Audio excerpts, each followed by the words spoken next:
हमारे आदरणीय बड़े भाई श्री संदीप पांडे जी हैं।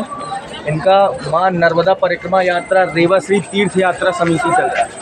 तो जिस भी सज्जन गण को यात्रा करनी हो तो वो हमसे संपर्क जरूर करें। मां रेवा तीर्थ यात्रा समिति संपर्क अवश्य करें। फोन नंबर लिखा हुआ है, आप लोगों को वीडियो में जरूर दिखाई देगा। एक बार हमें सेवा का मौका जरूर प्रदान करें। तो साथियों, आपने सुना महाराज जी को, और ये उनकी बस है और रेवा श्री तीर्थ यात्रा समिति।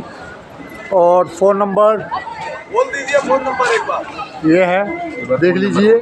और कुछ महाराज जी से और भी जानकारी लेते हैं। नर्मदे हाट यात्रा हम लोग ओमकारेश्वर से प्रारंभ करते हैं। हमारी यात्रा हम लोग मतलब जो परिक्रमा है माता की, वो ओमकारेश्वर से प्रारंभ करते हैं और ओमकारेश्वर में ही समाप्त करते हैं। तो अन्य क्षेत्रों से भी अगर यात्री आना चाहते हैं तो भोपाल, इंदौर, जबलपुर जो भी नियरेस्ट स्टेशन पड़ता है वहाँ पर पहुँच सकते हैं। हमसे बातचीत करके हमारी बस का रूट पता कर सकते हैं, जहाँ से हम पहले यात्रियों को एकत्रित करते हैं, उसके बाद उनको ओमकारेश्वर लेकर आते हैं और फिर माता का पूजन संकल्प के उपरांत परिक्रमा प्रारंभ करते हैं। और साथियों, केवल परिक्रमा नहीं, हम आपको हर प्रकार के तीर्थ के दर्शन कराते हैं। मां रेवा तीर्थ यात्रा समिति आपको हर उस सनातन धर्म से जोड़ेगी जिसकी आपने ना तो कल्पना की होगी और ना ही आप कभी कल्पना कर सकते हैं। एक बार हमें सेवा का मौका अवश्य दें।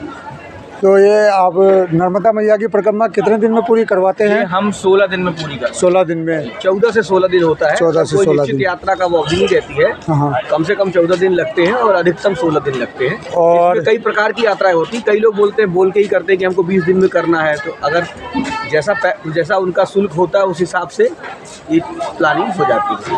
और खर्चा कितना लग जाता है बस में आपके साथ? मान के चलिए, मतलब 14,000 रुपये से स्टार्ट हो जाता है और बाकी तो फिर जितना करें खर्च। तो उसमें आपका क्या क्या रहता है? देखिए, जो 14,000 रुपये अपना जो उसमें शुल्क लेते हैं, उसमें बस द्वारा माता की परिक्रमा, आश्रमों में जो साफ सुथरे आश्रम जहाँ व्यवस्था है वहाँ पर उपलब्ध रहता है, जहाँ पर जो व्यवस्था है वो उपलब्ध रहती है।